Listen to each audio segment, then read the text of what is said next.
Ini kemarin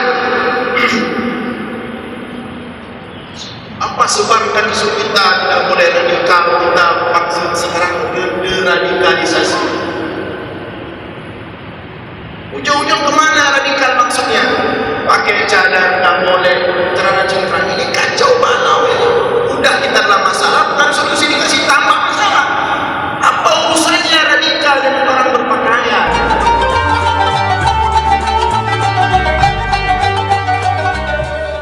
Pada sosok Rasulullah semenjak kecil, yaitu akhlak atau sifat penengah. Akhlak atau sifat penengah dalam segala urusan, dalam segala hal. Dan itu kemudian Allah jadikan akhlak tersebut atau sifat tersebut sebagai keutamaan umat Nabi Muhammad SAW. Jadi kalau ada yang bertanya apa di antara ciri khas umat Nabi Muhammad, kita ini adalah punya sifat penengah, menengahi. Wa kadzalika ja'alnakum ummatan wasatan litakunu syuhada'a 'alan nas wa yakuna ar-rasulu 'alaikum syahida. Dan demikianlah kami jadikan kalian, yaitu umat Nabi Muhammad, ummatan wasatan, umat yang wasatan, menengah atau penengah, wasatan.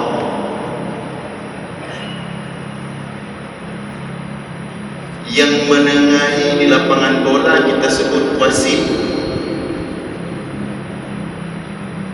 Bukan hanya di lapangan bola saja, ada semua permainan yang menengahi antara dua yang bertanding itu disebut dengan wasit. Itu bahasa Arab dari dasar kata wasita, wasata, maka dia penengah, yang menengahi. Kenapa umat Nabi Muhammad Allah inginkan jadi penengah? Karena nanti umat Nabi Muhammad punya tugas besar sebagai saksi yang akan menyaksikan bagi umat-umat yang lain. Maka saksi itu tidak boleh berpihak, harus di tengah. Nah, sifat menengahi ini atau sifat penengah ini, sebagaimana saya sebutkan tadi, itu diajarkan oleh Allah kepada Nabi kita Nabi Muhammad dari beliau masih kecil, dari beliau masih muda sekali. Yang kemudian sifat ini menjadi kunci Nabi kita Nabi Muhammad mudah diterima oleh orang.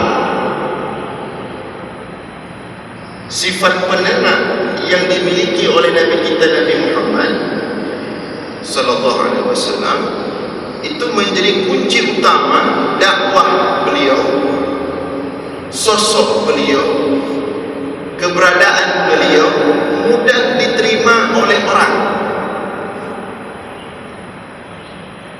Dan itu banyak terjadi dalam sejarah kehidupan beliau. Di antaranya pada masa jahiliyah itu terjadi perombakan Ka'bah. Ka'bah karena sudah rapuh banjir, terbakar, ya. Maka orang-orang jahiliyah sebelum Nabi Muhammad diangkat sebagai Rasul itu memutuskan untuk Ka'bah dibangun balik.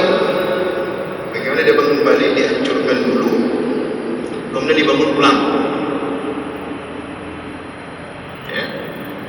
Ada beberapa kali proses kejadian Ka'bah itu dihancurkan, kemudian dibangun ulang. Salah satunya pada masa jahiliyah oleh kafir Quraisy, penduduk Mekah ketika itu.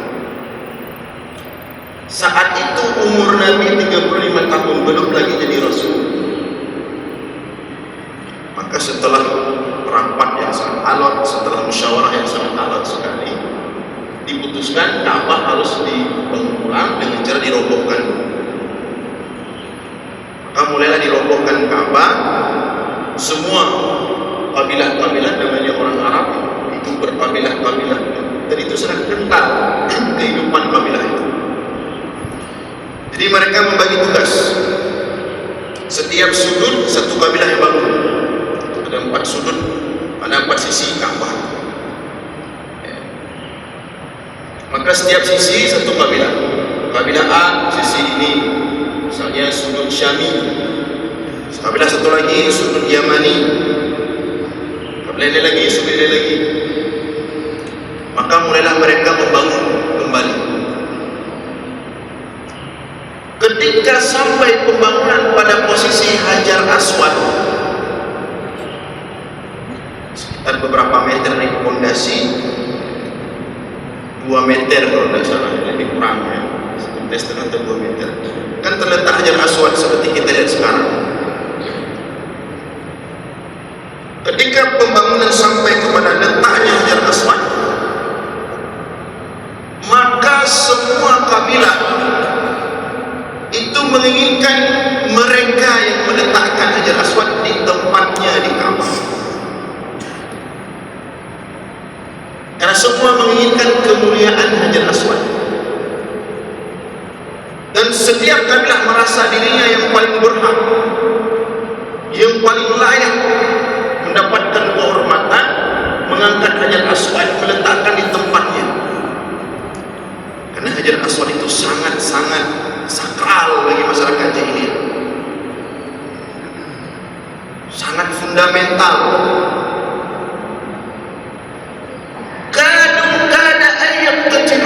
Hampir mereka ketika proses peletakan Hajar Aswad pada tempatnya itu sampai-sampai terjadi keributan yang luar biasa.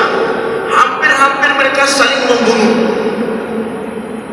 Kabilah yang mana yang paling berhak mengangkat Hajar Aswad, meletakkan ke tempatnya kembali. Hampir mereka saling membunuh. Berhari-hari itu dibicarakan, didiskusikan, dimusyawarahkan. Tidak ada hasil. Akhirnya pada suatu hari diputuskan, besok kita akan selesaikan masalah Hajar Aswad. Maka kumpul semua kabilah-kabilah itu yang dipimpin oleh pemimpin-pemimpin kabilah, duduk mengelilingi Ka'bah yang baru dibangun setengah saja sampai ke posisi Hajar Aswad. Akhirnya berkata salah seorang tokoh jahiliyah, Abu Umayyah Ibnul Mughirah Al-Makhzumi, dia ngomong begini: wahai semua saudara-saudara, kita sudah berhari-hari diskusi, tidak ada solusi. Sekarang begini saja, ini kita sudah kumpul semua di sini. Bagaimana kalau saya mengusulkan kita tunggu siapa yang tiba-tiba masuk ke area Ka'bah ini, kemudian kita minta kepada orang yang masuk itu untuk mengangkat Hajar Aswad, sehingga kita pun tidak ribut, tidak ada satupun antara kita kabilah-kabilah ini yang angkat Hajar Aswad. Kita tunggu saja siapapun yang masuk, nanti dialah yang akan mengangkat Hajar Aswad.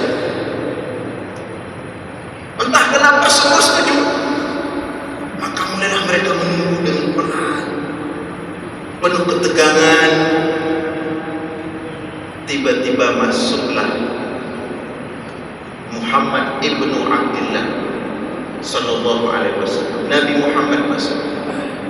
Itu umur beliau 35 tahun, belum jadi rasul, belum jadi nabi lagi. Dan Nabi Muhammad masuk ke situ, tidak ada rencana mau angkat Hajar Aswad, tidak ada. Beliau masuk aja biasa orang Arab jahiliyah masuk ke Ka'bah, tawaf, mereka beribadah di situ. Masuk Nabi Muhammad, maka terperanjat semua orang-orang kabilah di situ. Mereka berteriak, "Hadza al-amin, radina bihi." Pas sekali yang masuk orang yang terpercaya, kita bisa terima orang itu. Pemuda itu Muhammad. Mudah-mudahan dia bisa menyelesaikan masalah kita. Masuk Nabi Muhammad, diharapkan bisa menyelesaikan masalah Hajar Aswad.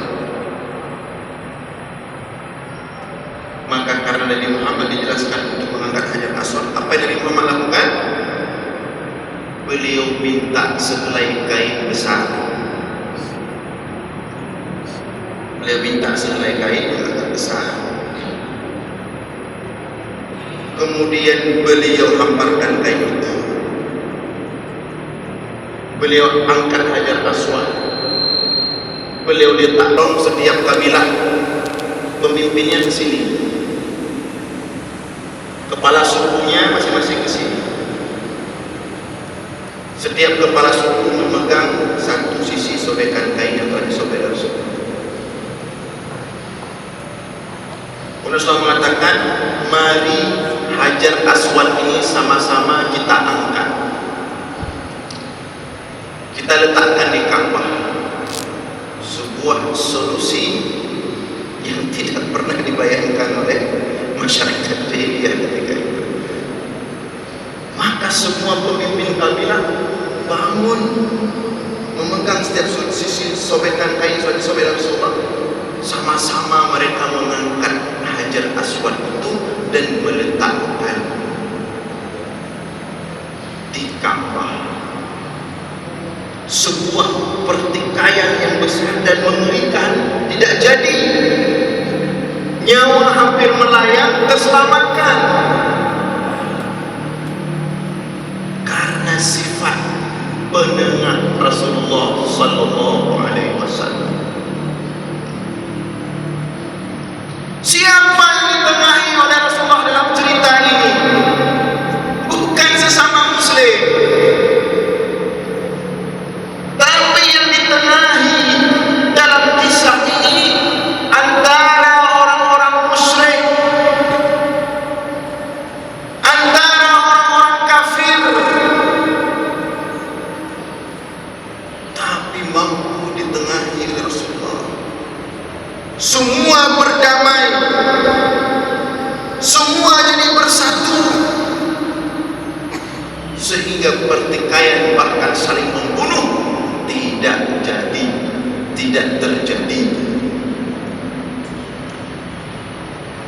Coba kita bayangkan, seandainya seluruh kelompok-kelompok Islam hari ini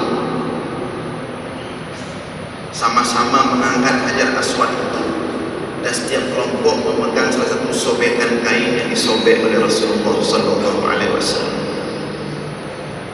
Mari sama-sama kita angkat. Mari sama-sama kita perjuangkan agama Allah ini. Mari sama-sama kita angkat Islam ini. Sama-sama, karena semua visi dan misinya sama. Untuk agama Allah,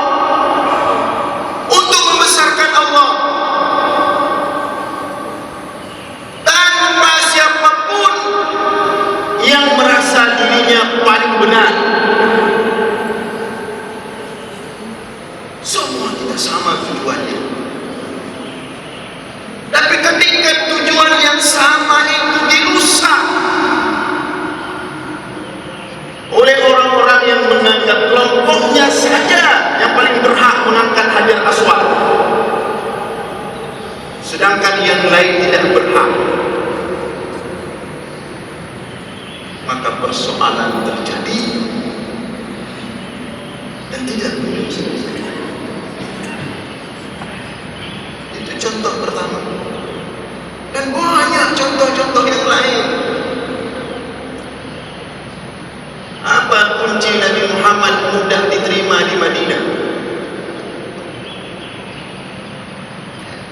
Di Madinah itu ada 5 kabilah.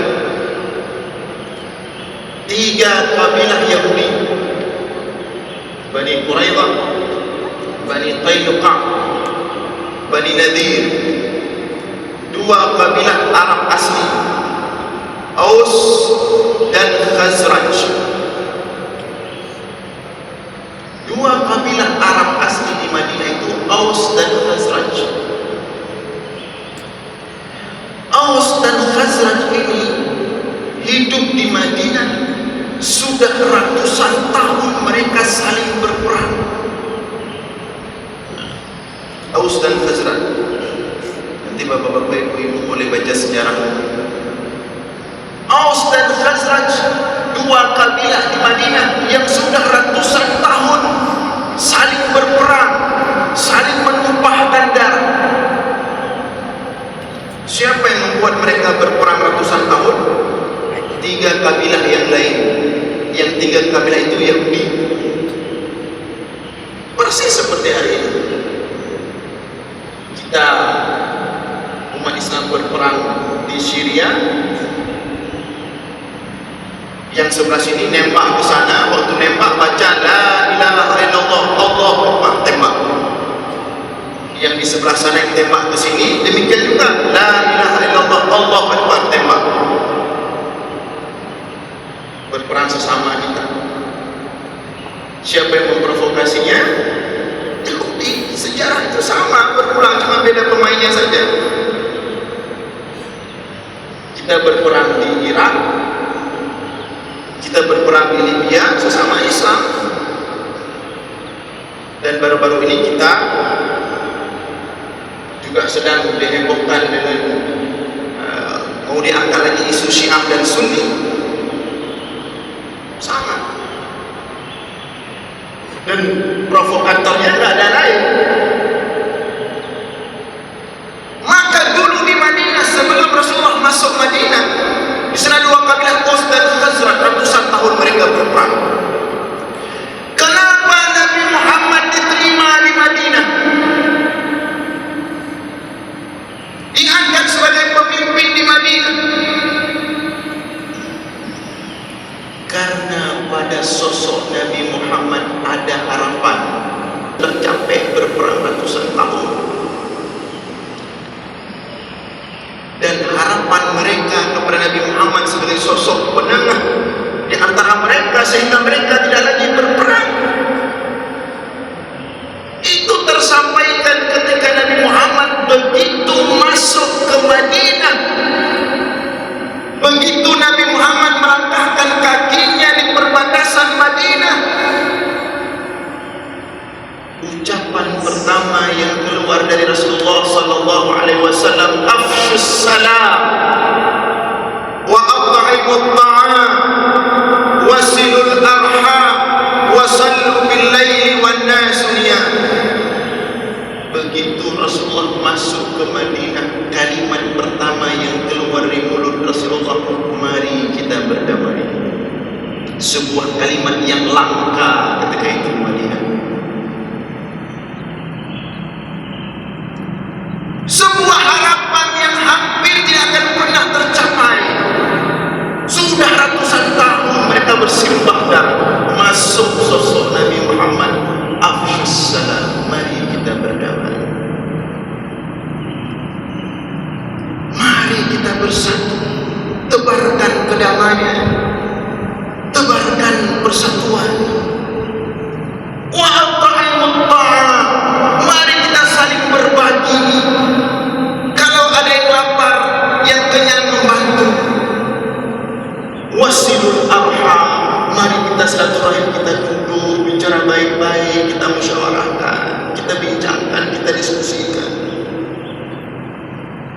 Wasallu bil laili wan nas niyam, mari kita salat agar pikiran tenang, hati tentram, kalau ngomong nggak panas. Itu konsep yang dibawa oleh Rasulullah Sallallahu Alaihi Wasallam ketika masuk Madinah. Sifat penengah yang dimiliki oleh Rasulullah, sifat menengahi, yang kemudian tidak lama 2 tahun Rasulullah di Madinah langsung diangkat sebagai pemimpin negara Madinah, yang ditandai dengan berbagai macam aturan undang-undang yang dibuat oleh Rasulullah dan diterima bukan hanya oleh 2 kabilah yang berseteru tadi, bahkan kabilah-kabilah Yahudi semua yang ada di Madinah menerima Rasulullah dengan lapang dada. Meskipun ada di belakang sana yang ngomong-ngomong, yang protes biasa. Dimanapun kita, pasti apapun kita lakukan, sebaik apapun yang God kata pun nabula pulau yang ada kita pasti. Ini sosok Nabi kita, Nabi Muhammad Sallallahu Alaihi Wasallam. Sifat menengahi, penengah, dan itu tercermin dalam semua, hampir semua aspek kehidupan Rasulullah. Datang sahabat, 2 orang sahabat sedang berseteru, banyak itu kejadian, khususnya dalam masalah fikih. Suatu ketika 2 orang sahabat dalam perjalanan,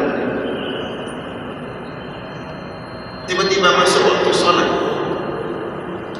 tapi air tidak ada. Karena itu,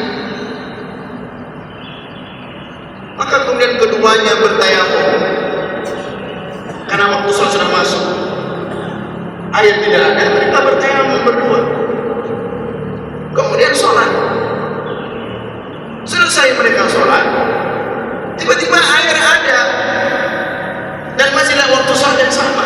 Karena ini air ada tiba-tiba. Yang satu berwudu dan mengulangi sholatnya, yang kedua tidak berwudu lagi dan tidak mengulangi sholatnya. Dia sudah mencukupi dengan sholat yang pertama tadi. Berbeda 2 orang sahabat. Mereka pulang kemudian lapor ke Rasulullah, wahai Rasulullah, kami kemarin sholat bertayamum tidak ada air, tapi tiba-tiba setelah kami sholat ada air. Saya kembali berwudu dan mengulangi sholat, sedangkan dia tidak berwudu lagi dan tidak sholat lagi. Ini bagaimana wahai Rasulullah? Nyom-nyom pak posisi Rasulullah dia udah berapa?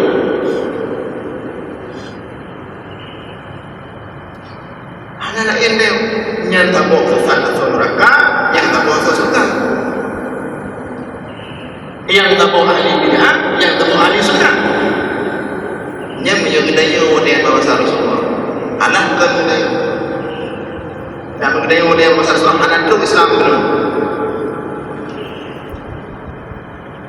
Maka ketika Syekh Azhar, Grand Syekh Al-Azhar itu kemarin ke Eropa mengisi seminar internasional di Eropa, ada seorang anak muda jamaah bertanya, Syekh, bagaimana hari ini menghadapi Islamofobia? Orang-orang takut dengan Islam. Kenapa orang takut dengan Islam? Bagaimana cara menyelesaikan masalah ini? Ada jamaah bertanya, masih muda dia. Jawab Syekh Al-Azhar, kalau model kamu berdakwah, jangankan orang kafir, saya takut ke Islam. Apalagi orang kafir. Punya model-model lagi dalam cara dakwah, belum yang berislam, ya ke Islam. Pulau udah kafir. Ini model kita. Tapi yang menghadapi masalah ini Rasulullah, apa jawab Rasulullah? Untuk orang yang tidak mengulangi sholat tadi setelah tayamum, walaupun sudah ada ayat kemudian, Rasulullah katakan, amma anta faqad asabta sunnah, wa ajza'atka salatu, kamu sudah benar sesuai sunnah dan salatmu sudah memadai, sudah betul, tidak berulang lagi. Adapun kamu yang mengulangi salat, walaka ajru marratain, kamu dapat 2 kali lipat pahala. Tenang, ulang dengan tenang, tidak menyisakan konflik. Nyo bidanya dia dah ceramah tempat kau, dia dawa ceramah mana ada dawa. Ikut kampung ya. Dan kampung kena berah ceramah. Pulang kita berceramah, pulang kita pengajian, menyisakan konflik di kampung orang. Apa ke kalau kampung negara dia ceramah? Dalam kesempatan yang lain, bahkan dalam kondisi genting, Rasulullah mengajarkan sifat penengah bagi umatnya. Mau perang di Quraidah, Rasul sampaikan kepada para sahabat, ini kita semua berangkat ke Quraidah, kita mau perang. La yusalliyanna ahadukumul asra illa fi bani Quraidah. Semua yang berangkat tidak ada yang sholat asar sebelum sampai ke Bani Quraidah. Itu perintah Rasul. Tidak ada yang sholat asar sebelum sampai ke Bani Quraidah. Artinya walaupun masuk sholat asar di jalan nggak boleh sholat, harus ke Bani Quraidah, di sana baru sholat. Maka berangkatlah para sahabat. Rasulullah sudah duluan berangkat. Tiba-tiba di tengah jalan masuk waktu asar. Kaibah. Tadi perintah Rasulullah enggak boleh sholat asar sebelum sampai tujuan. Kalau masih di jalan walaupun masih waktu asar boleh sholat. Maka para sahabat berjalan ramai-ramai, tiba-tiba masuk waktu asar. Apa yang terjadi? Sebagian sahabat sholat asar di jalan. Ini sahabat ya? Ini sahabat. Kalau ada yang berani mengatakan setiap tidak mengikuti perintah Rasul itu maknanya bid'ah, maka sama dengan mengatakan sahabat ahli bid'ah. Ini sahabat. Mereka tidak sampai ke Bani Quraidah, masuk waktu asar mereka sholat. 1.300 lebih suku. Kita punya 650 lebih bahasa. Potensi perpecahan cukup besar, potensi gesekan cukup tinggi. Maka dalam kondisi ini kita butuh akhlak wasatiyah yang menengahi, tengah-tengah, tidak terlalu lembek, tidak terlalu keras, tidak terlalu ke kanan, tidak terlalu ke kiri. Bukan deradikalisasi. Saya terkejut ketika kok deradikalisasi. Itu salah itu. Bukan deradikalisasi. Kenapa nggak pakai istilah wasatiyah? Ini kemarin apa sebarkan isu kita tidak boleh radikal, kita maksud sekarang deradikalisasi. Ujung-ujung kemana radikal maksudnya? Pakai cadar tidak boleh, celana cingkrang, ini kacau balau ini. Udah kita dalam masalah, bukan solusi dikasih tambah masalah. Apa urusannya radikal dengan orang berpakaian? Radikal itu pemikiran. Kalau radikal letaknya pada pakaian, maka kita orang Aceh akan mengatakan orang Papua itu radikal berpakaian. Nampak auratnya, kecuali orang besar saja ditutup. Dan kalau radikal letaknya pada pakaian, maka orang Papua akan mengatakan orang Aceh radikal berpakaian. Tidak ada urusan radikal dengan pakaian. Maka kemarin gara-gara isu radikal tidak tepat, yang tidak radikal jadi radikal. Ini usulan. Maka ini perlu kita sebarkan wasatiyah. kita mau bilang jangan radikal, siapa bisa buat standar radikal? Saya tanya sekali, siapa bisa buat? Orang yang nggak pernah pakai jilbab semasa hidupnya, kita nggak menyalahkan dia, itu hak dia. Tapi kalau standar radikal nggak ada, orang yang nggak pernah pakai jilbab dalam hidupnya akan mengatakan perempuan yang pakai jilbab, apalagi besar-besar jilbabnya, dia akan mengatakan itu radikal. Orang yang hidupnya senantiasa pakai celana di atas lutut, kalau melihat orang pakai celana tinggi selalu, celana panjang selalu, pagi-pagi pakai jubah, akan mengatakan radikal, karena ada standar. Jadi tinggal kita. Maka saya mengusulkan, dan sebenarnya Syekh Al-Azhar sudah beberapa kali di Indonesia itu mengusulkan, menyarankan wasatiyah, timbulkan nilai-nilai positif. Kita harus tenang, tidak boleh tinggi, tidak boleh terlalu rendah, tidak boleh terlalu kuat, tidak boleh terlalu lemah, tidak boleh terlalu keras, tidak boleh terlalu lembut. Kalau sifat menengah ini kita ajarkan pada anak-anak kita dari kecil, aman kita Indonesia, nggak ada konflik. Karena semua kita menengah, siapa akan suka berkonflik? Semua menengah. Ada orang ribut, ada tanya, nggak boleh. Kita penengah, damai.